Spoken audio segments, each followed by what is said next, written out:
very happy to have you, and we're especially happy to have Dr. Emerson Powery with us. Dr. Powery is a biblical scholar who teaches at Messiah College, or is it Messiah University now? It is officially Messiah There you University. go. So as of July 1. Emerson's been with us several times, and today he's leading us in a discussion of Luke, and I will turn the floor over him and mute myself. Welcome, Emerson. Yeah, don't mute yourself before that final welcome there. Yeah. Thanks. Good to be with you all again, and good to see your faces, right? So it's a little different environment than to be in a room together where you can't always see everyone. So I can see when you smirk at things that I say, right, as well as other kinds of expressions. That's right. That's right. I'm teaching right now in person on the Messiah campus, and my students have to wear masks, right? So I can't ever tell if things are going well or not. So unless I see an eyebrow or something rise, and that's tough to do in the socially distant classroom. For those of you who are here, and I think most of you were last week, we talked a little bit about Luke telling for a more Gentile audience, the story of the Jewish Jesus. And so the story of the Jewish Jesus, of course, is shared by other Gospels within our canon, Matthew and Mark in particular, and then John as well. But Luke seems to be the only one of the four who, according to biblical scholarship, is Gentile, and I share that. I share that thesis, that claim, because of several things that he does throughout the narrative. And we were trying to look at some of those stories, particularly around issues of ethnic labeling or geographical labeling. I have a really good friend who a number of years ago at Duke, I'm a Duke alum from my PhD work. She came a few years after me, but she did this massive thesis on Paul's writings that got really wide acclaim around issues of ethnicity in the ancient world. And one of her claims was that the way they talked about ethnicity is not quite the way we talk about it. They do have geographical labels, but then even sometimes they might use religious labeling as a way of defining ethnicity.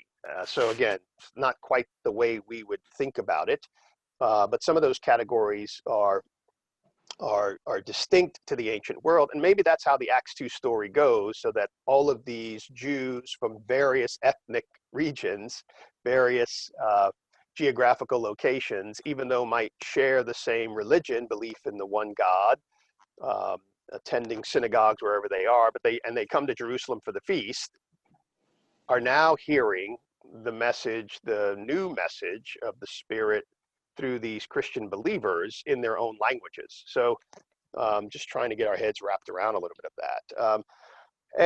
I wanted to really kind of focus a little bit more on the specific Samaritan today, the Good Samaritan story. We're going to eventually get to the Good Samaritan parable specifically, but I want to try to set this up a little bit around some ways of thinking about the Samaritan, both in terms of our own kind of ways of coming to the story. And I want to do that through Good Samaritan laws, and I'll just mention one specifically in a second.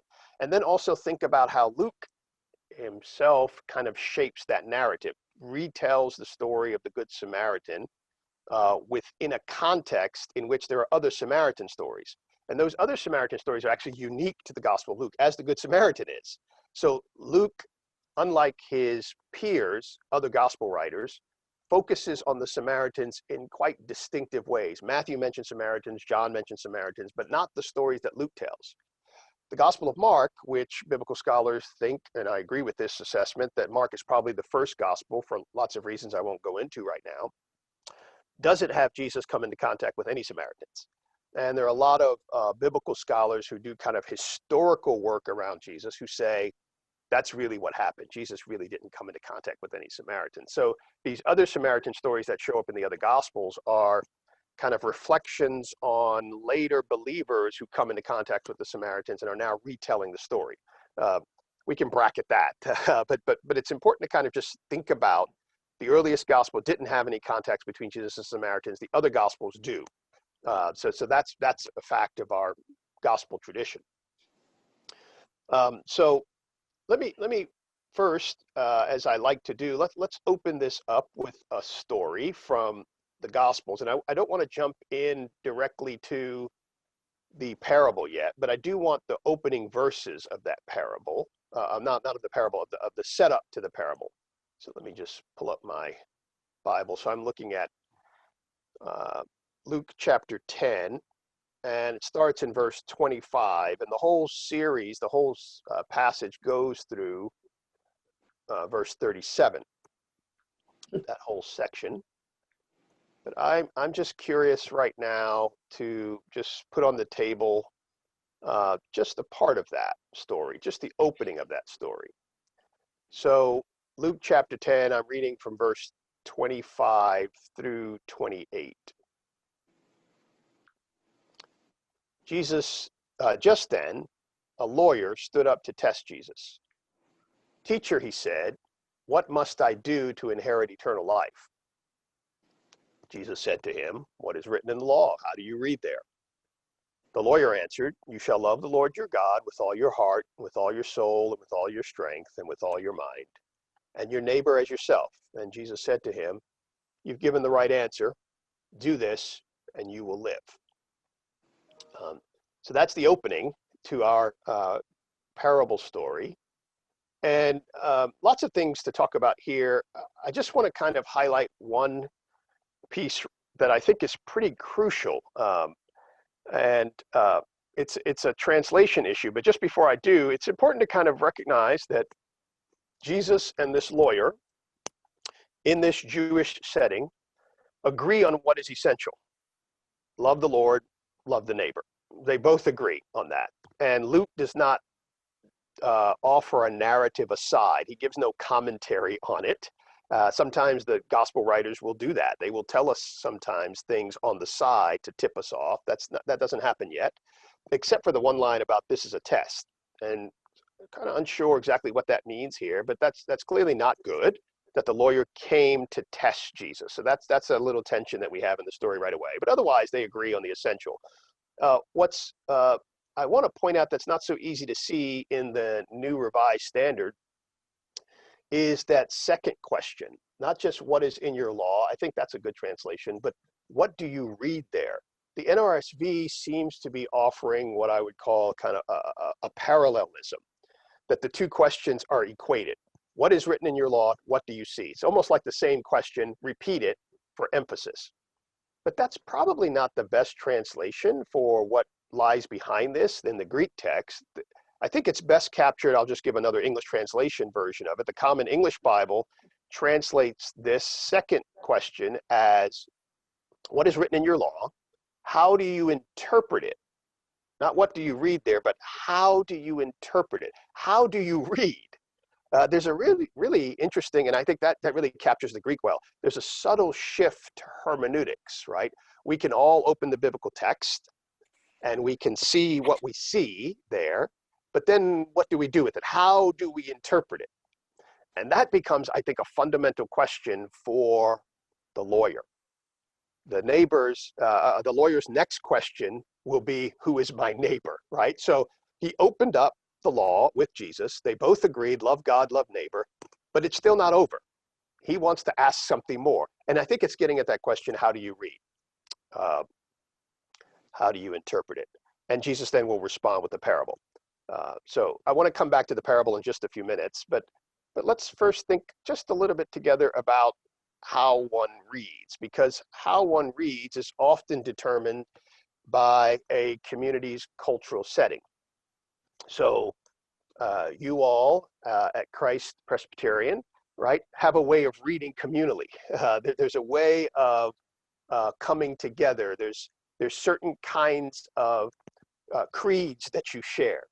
This is why you all meet together. This is why you care for one another the way you do. There's a commonality, right? And you all know where those differences might lie, but they might be so subtle that people on the outside might not recognize them. How one reads is often determined by a community's cultural setting.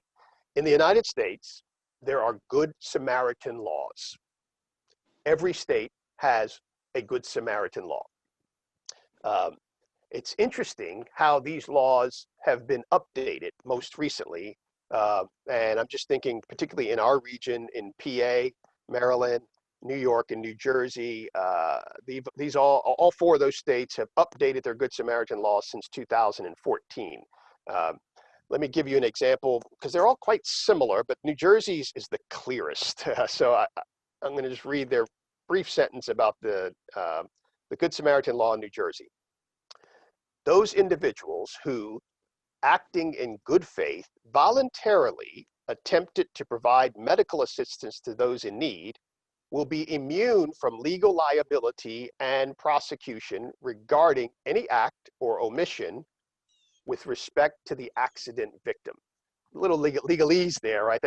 This one is less technical than the other state regulations, but I think you can see what these are all getting at, right? What interests me most is not really even the context here, right? All of these Good Samaritan laws in their updated versions have a context of drug use, which itself speaks to our cultural context, right? So these Good Samaritan laws get updated because contexts change, and they read these laws into these different contexts. And drug use centers around at least in these four states, centers around the Good Samaritan laws. That it's something like a person, if there are two drug users, for example, and one falls into distress, and the other person who is also using the drug reaches out to law enforcement to come and help them, to help his or her friend, then they're not liable for the drug use that they are now involved in, right? So that's kind of the context. It's kind of an interesting, but that's kind of the updated version.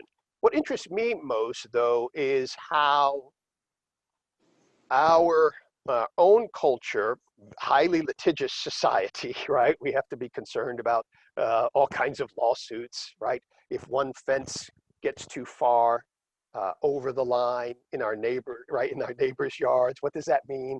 We have a conversation going on like that right now in my neighborhood. We live in a very litigious society.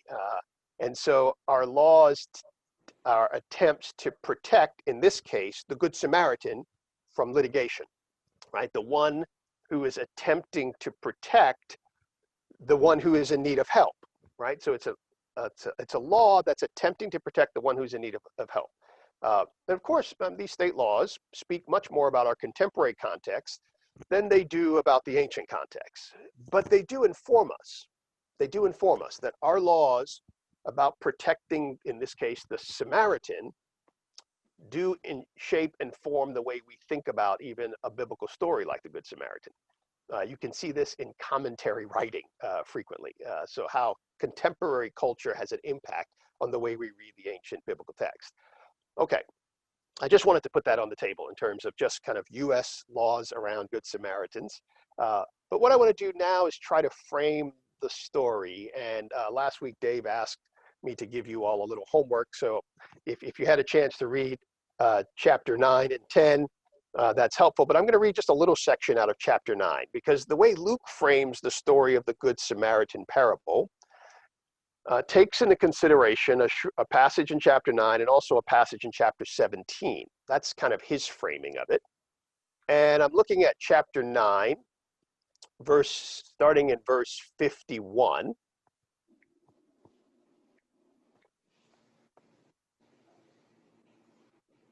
This kind of gives us some insight into first century context, into the life of Jesus and his disciples. So starting in verse 51, when the days drew near for Jesus to be taken up, he set his face to go to Jerusalem, and he sent messengers ahead of him. On their way, they entered a village of the Samaritans to make ready for him. But they did not receive him. The Samaritans did not receive him because his face was set toward Jerusalem. When his disciples, James and John, saw it, they said, "Lord, are you to come down from heaven and consume them?" But Jesus turned and rebuked them. And then they went on to another village. This is the framing, right? The framing of the Samaritan story, even in chapter 10, involves a story which is a story about a common traveling route from Galilee, the northern part of Israel, down to the southern part of Israel and Jerusalem. Lots of people traveled through this Samaritan village, and lots were allowed to pass through. So here's a moment that expresses some tension between Jews and Samaritans. And we actually hear several stories from a contemporary of Luke, someone by the name of Josephus, who's a first century historian, a contemporary of Luke, and he tells a series of stories about this Jewish Samaritan tension, but he also tells stories in which the tension has kind of subsided, right? So it kind of ebbs and flows. There are good periods and there are bad periods. And Luke sets the story of chapter 10 and Jesus telling the Good Samaritan parable in the middle of a bad period. This is a period of tension with Samaritans and Jews. So that's not unimportant. That's not unimportant to our story. So I want us to kind of keep that as part of the framing. And then let's look down at chapter 17. This is also part of the framing. And I'm going to pick up in chapter 17, starting at about verse 11.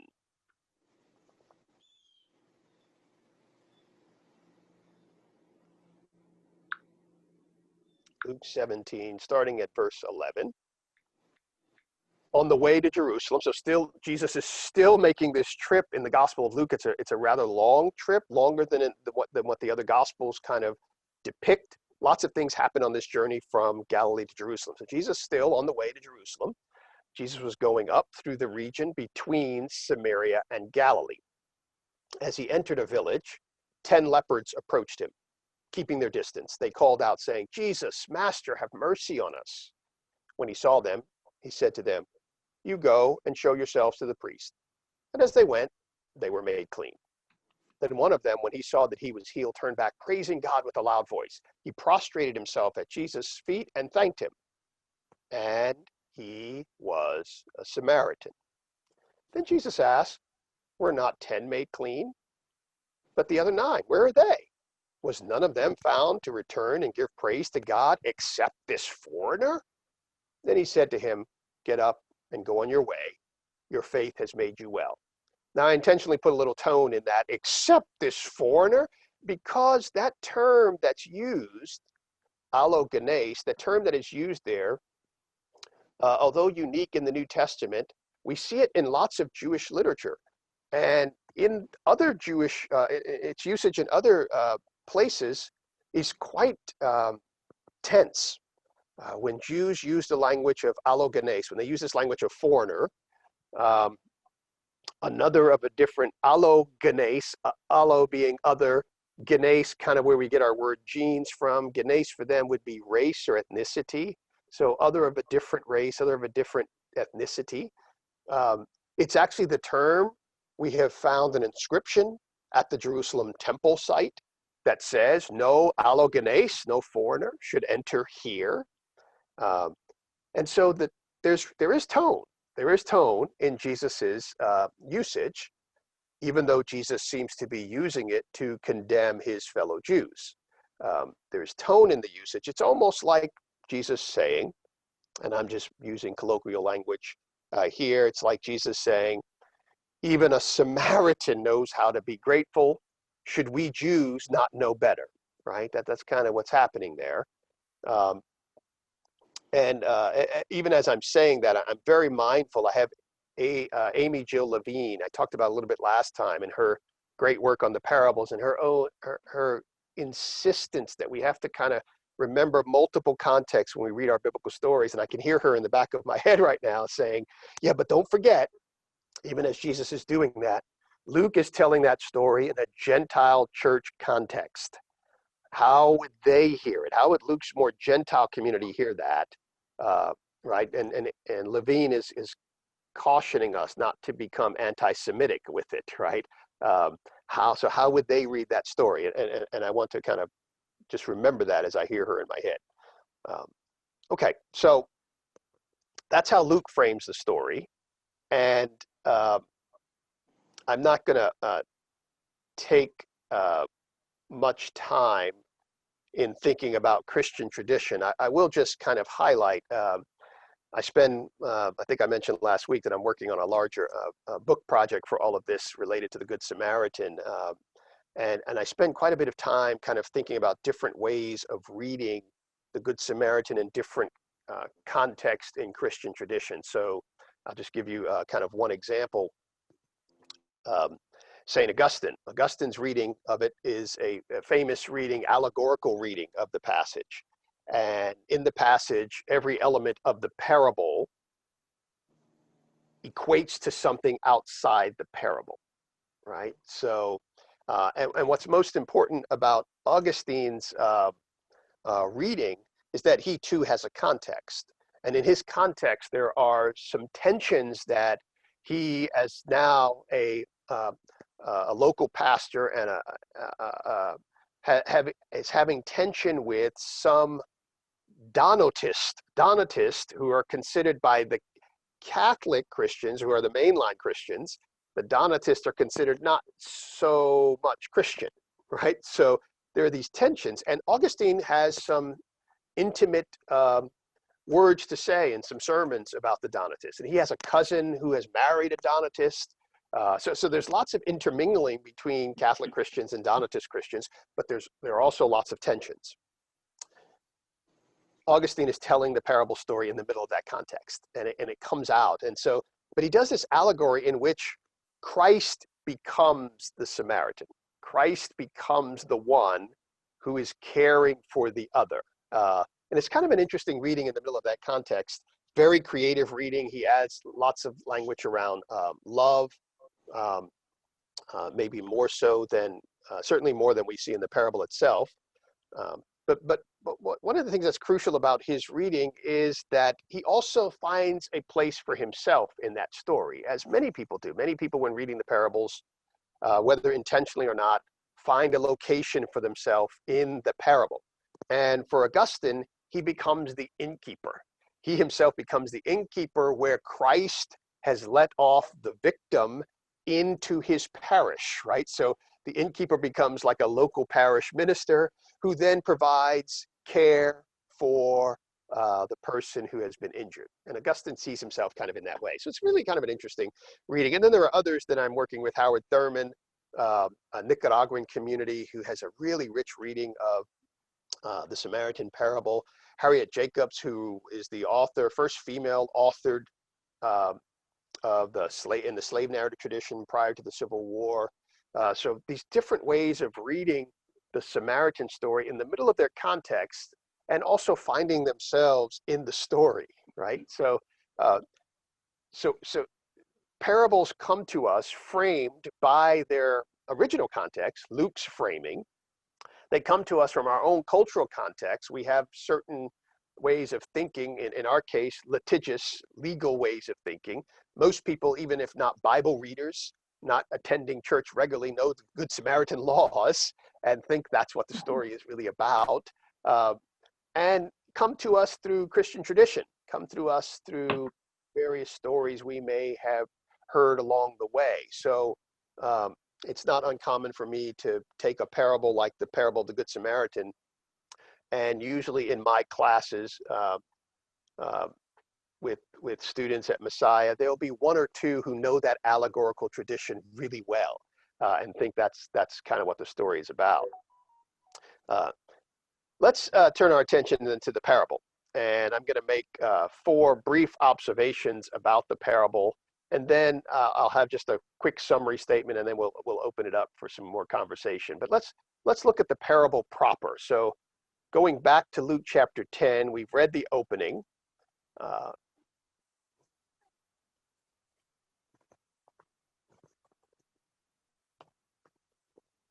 And here I want to pick up around I read the first few verses. I'm going to pick up in verse 29, because that's the setup question that's coming from the lawyer. And we'll read just to the end of the parable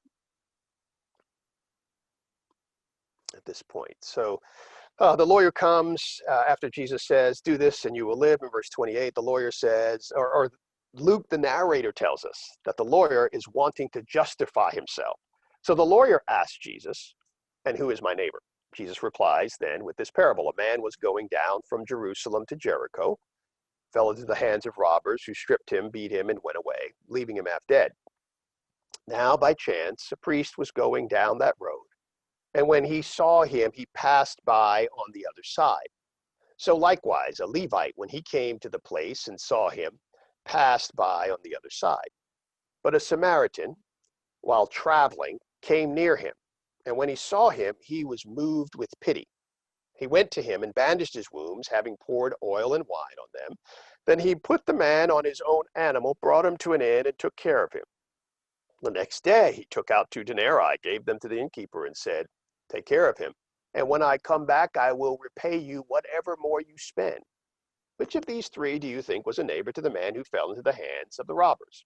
The lawyer said, "The one who showed him mercy." Jesus said, "Go and do likewise." Some commentators, including Amy Jill Levine, some commentators, in fact, quite a few commentators highlight the fact that the lawyer does not say the Samaritan at the end, that he just says the one who showed mercy.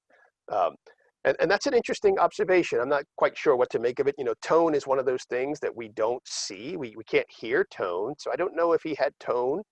He recognizes, at least the lawyer recognizes that the one who showed mercy was the right one.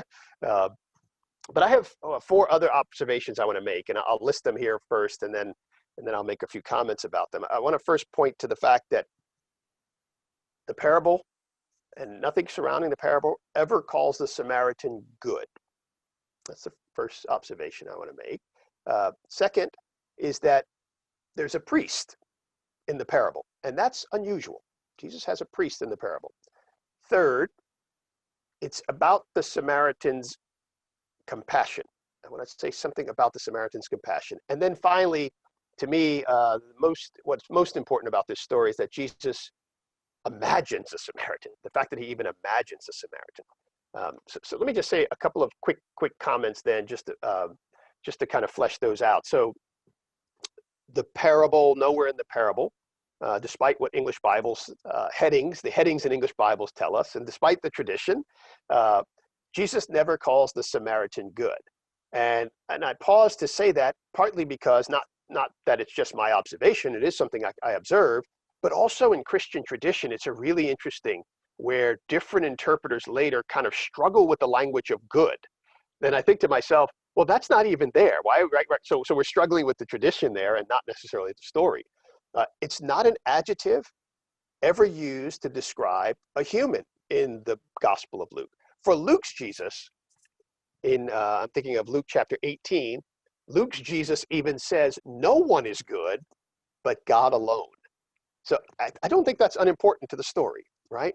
What the Samaritan does is not described, while we can consider the action a good act, it's not a label in which the Samaritan is now described as good. It seems that this act of kindness, this important act of kindness, was not only appropriate, but maybe the only appropriate fitting humane action that Jesus expected in his parable. So there's no need to give an adjective to it. It's the human act. It's the humane act. It's the act that's unlike the other acts of passing by on the other side, right? Which in some ways I'm thinking now of James, right? James is another one of our maybe more Jewish texts within the New Testament collection. James talks about the sin of omission in James 4:17. The one who knows to do right and fails to do it commits a sin, right? So that's kind of what's going on here in the Jesus parable and the passing by on the other side. For Jesus, this story represents simply what it means to follow Scripture, what it means to follow the Levitical command, love your neighbor as yourself, what the lawyer was asking. My second comment has to do with the labeling of the priest in this story. Just the fact to have a priest is kind of interesting, right? So, and in some ways, you could see lots of things in commentaries, right? So one of the things I like to do is, I don't necessarily like to do reading commentaries. It's not something I like to do when I have spare time, right? It's part of my job to do that. But I do like to read commentaries from different eras, because I learned lots culturally when I look at these commentaries from different eras. And one of the things you see is how people read about priests, the kinds of comments they make about priests that really have little to do with the Gospel of Luke, right? And readers of the Gospel of Luke, particularly contemporary readers of the Gospel of Luke, are unprepared for indifferent priests, priests who are uncaring, as in this parable. It's the only time, by the way, that Jesus even mentions a priest as a character within one of his parables, right? So when you look at, and there are lots of parables, 24, 25, depending on how you count in the Gospel of Luke, only time that Jesus mentions a priest at all. And common priest, in the Luke and Acts tradition, common priests tend to be very positive figures. Now, the high priests are not. So Luke has two types of priests, common priest and high priest. High priests are negative, common priests are not. Common priests are quite positive. The whole story opens with a common priest, John the Baptist's father, in the temple region. Jesus sends individuals, like our story that we just read in chapter 17, but he does this on another occasion where he sends individuals who have been healed to go to the priest to be confirmed from their cleanliness. So these are positive gestures. They're not statements against the priest. They're working with the priest. And then when you get down to Acts, there are actually a number of Jerusalem priests, Luke tells us, that's what he calls them, Jerusalem priests, who, and I'm reading NRSV here, become obedient to the faith in Luke chapter 6. So common priests are quite positive. Readers of this story, Luke's readers, would expect a common priest to be the positive figure and the Samaritan to be the negative figure. I think that's important in reading the parable because that's oftentimes what happens in parables, right? There's some kind of reversal. I think that's part of the reversal. Okay, so that's for my second comment. Let me make a quick word about my third comment. But just to be clear, right, about that last point there. If there is a reversal in this parable for Luke's readers, it is this: a Samaritan whose interactions with Jews is generally experienced negatively is depicted positively. A priest whose interactions with Jews is generally experienced positively is depicted negatively. Right. So that's the twist for the Lucan readers. And it is a parable, right? It is a parable after all, so we should expect that kind of reversal motif. Third has to do with the language of the Samaritan's compassion.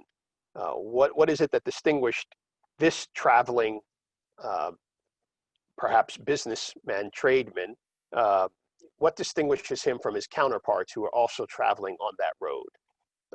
And the way Luke describes him has to do with something kind of internal. He actually uses a word, splachna, that his guts, his insides were moved. That's the language that Luke uses literally. His insides were moved. Right? He was so moved that he acted. And apparently we are to read that the priest and Levite did not have their insides moved. I mean, it's something like that something did not happen to them that happened to the Samaritan in that journey. And it's in that kind of characterization that ties the Samaritan to others within the gospel story. So usually when I do interpretation, I don't want to just kind of think about guts and insides from my vantage point, right? I can kind of think about that medically and think about things that are happening, but that's not quite the way I kind of think about these words. So I try to find words that match it within the gospel narrative. And we can find this term compassion a couple of times. So it shows up when Jesus, in Luke chapter 7, when Jesus raises a mother's son back to life. It said Jesus saw the mother's grief. He didn't see the dead son. He's seeing lots of dead people. Lots of people are dead around Jesus in the first century village life. But he saw the mother's grief and his insides were moved. He had that same kind of splachna was moved. And then he acted. He raised the son. And then one other instance where this verb is used, and it's in another parable that Jesus tells. And it's another famous parable. It's the parable of the lost son, or what we call the prodigal son, right? He goes away. He exploits the the inheritance that he's been given.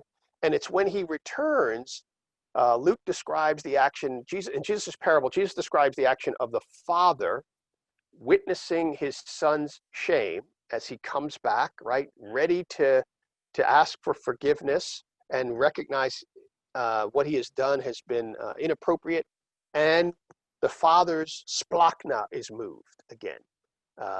And so his compassion, his insides are moved by his son's shame. And he then, of course, as we know the story, warmly greets him, sets up a banquet.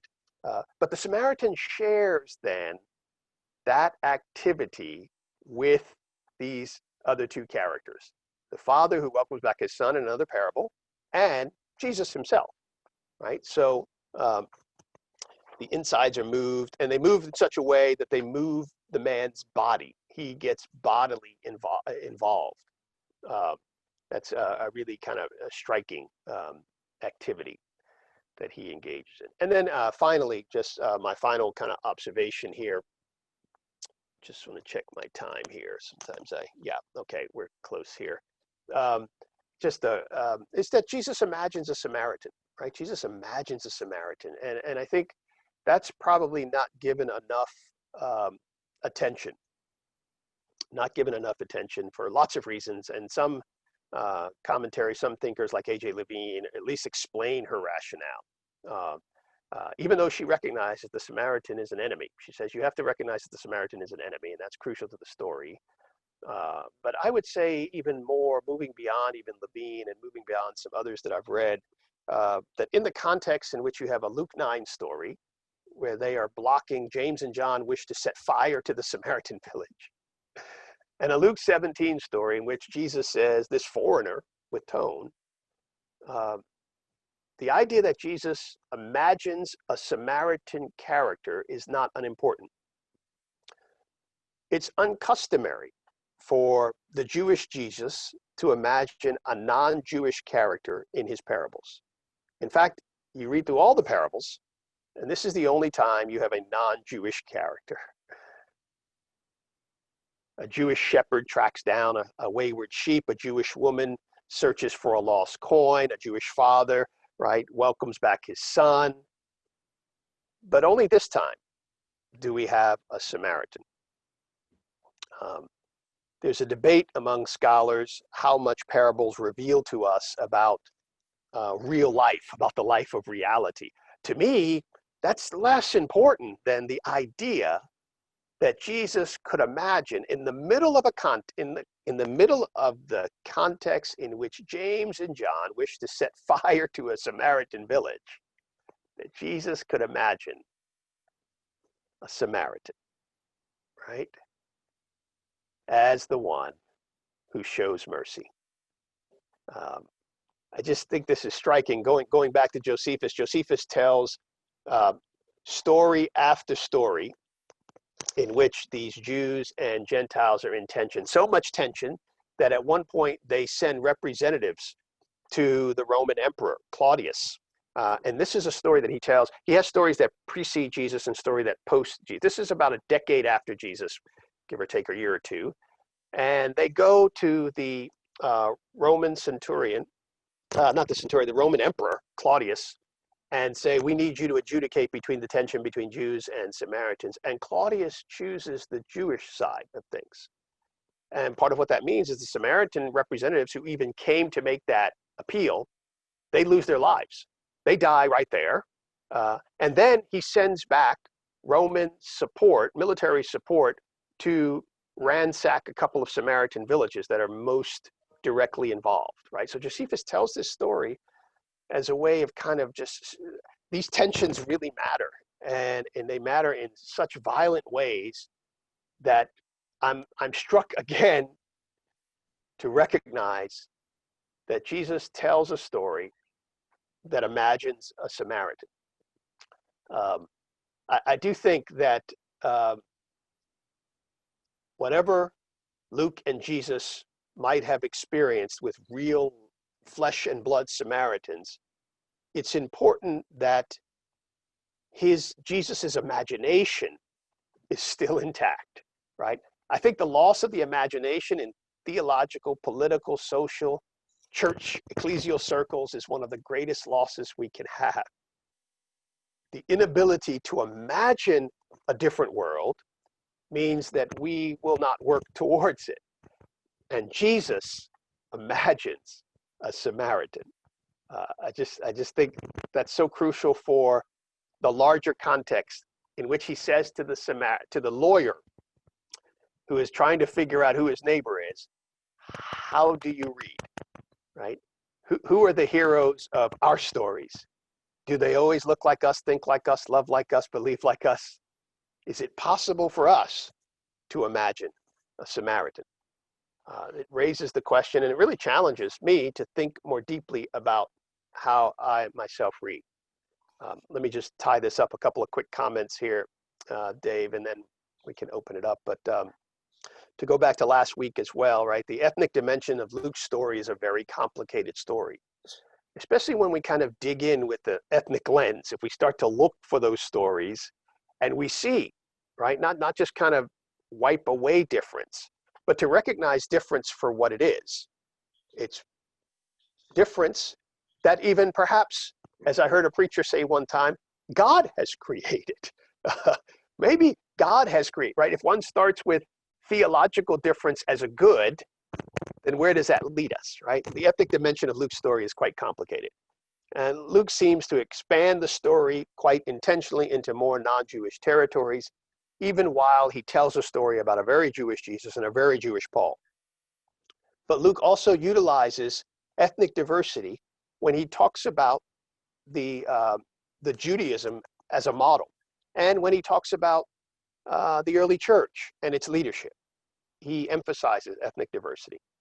And then finally, I'll say for now, that his Jesus, unlike his Christian peers, even within the canonical tradition, unlike the other gospel writers, Luke's Jesus can imagine a Samaritan, one most unlike himself, as the hero of a story.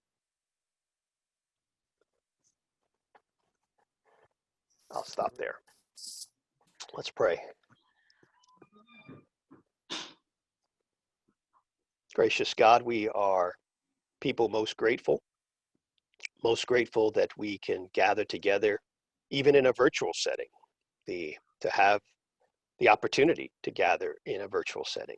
We are grateful for that. We are grateful for having people around that we can communicate with, talk to. We are grateful, dear God, that there are people who love us and that you give us people to love. God, we ask that you would be with us through this day, be with us through this week, be with us so that we can become people who wish to be with you, and help us, oh God, to be people who can imagine a world in which you love everyone. We ask all of this in the name of your precious Son, Jesus. Amen.